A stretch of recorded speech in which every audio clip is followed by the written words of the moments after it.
Assalamualaikum warahmatullahi wabarakatuh. Sebelumnya perkenalkan, nama saya Sandika Farsi dengan NPM 2011010475.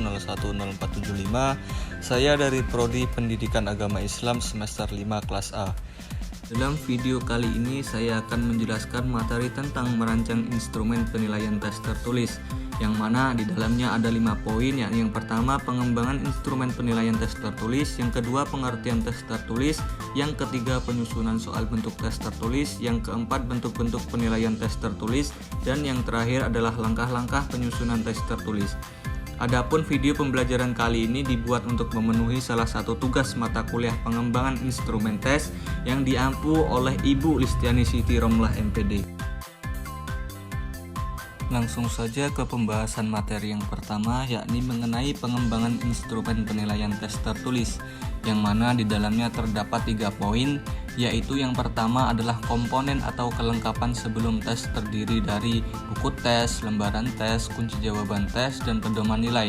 Lalu yang kedua adalah hal-hal yang harus dilakukan sebelum menulis soal tes tertulis, diantaranya yaitu menentukan tujuan tes, menyusun kisi-kisi soal, penulisan soal, dan pemberian skor pelaporan hasil tes. Selanjutnya yang B ada pengertian tes tertulis, yang mana dalam pembahasan ini ada 3 poin, yaitu yang pertama arti dari tes tertulis.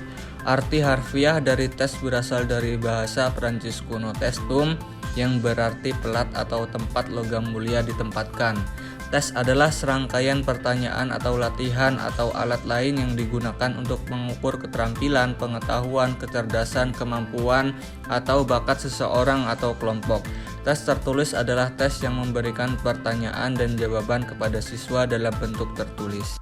Lalu yang kedua ada komponen kisi tes tertulis. Salah satu hal yang harus dilakukan sebelum menulis soal tes tertulis adalah menyiapkan kisi-kisi tes, grid atau cetak biru tes, lembar spesifikasi, tata letak, rencana atau kerangka kerja. Dapat digunakan sebagai panduan untuk menulis pertanyaan dan merakit tes.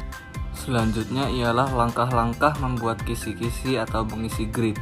Yang pertama ada daftar poin-poin utama dari materi yang akan diuji atau sesuai dengan silabus. Yang kedua memberikan keseimbangan berat atau persen untuk setiap topik atau berdasarkan keluasan dan kedalaman materi.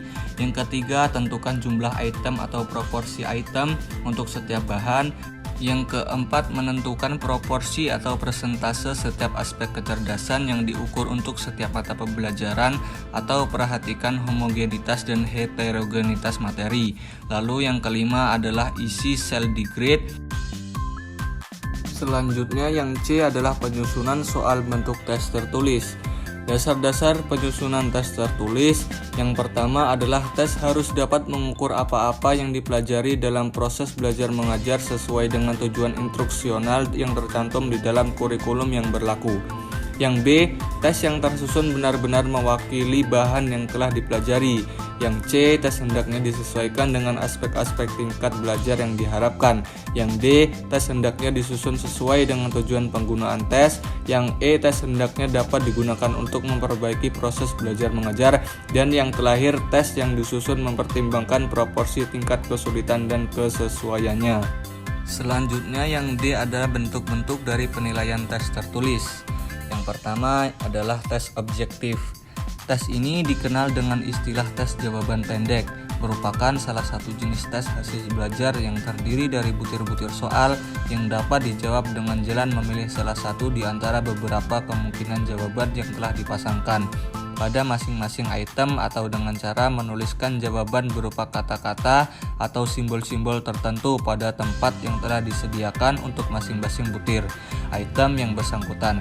Tes objektif dibagi menjadi 4, yaitu tes pilihan ganda, tes benar salah, tes menjodohkan atau mencocokkan, dan tes uraian. Lalu yang kedua ada tes subjektif. Tes subjektif merupakan tes yang jawabannya berupa uraian dan penskorannya dilakukan dengan pertimbangan benar salahnya uraian yang diberikan testi atau peserta tes. Ada beberapa bentuk soal uraian, yaitu uraian bebas, uraian terbatas, dan uraian berstruktur. Lalu yang terakhir ada langkah-langkah penyusunan instrumen tes tertulis. Langkah-langkah dalam penyusunan instrumen tes tertulis ini meliputi penentuan tujuan, penyusunan kisi-kisi, penulisan soal, telaah, dan yang terakhir revisi. Mungkin hanya itu materi yang dapat saya sampaikan. Kurang lebihnya mohon maaf dan semoga bisa bermanfaat bagi kita semuanya. Saya akhiri, wallahul muwaffiq ila aqwamit thoriq. Wassalamualaikum warahmatullahi wabarakatuh.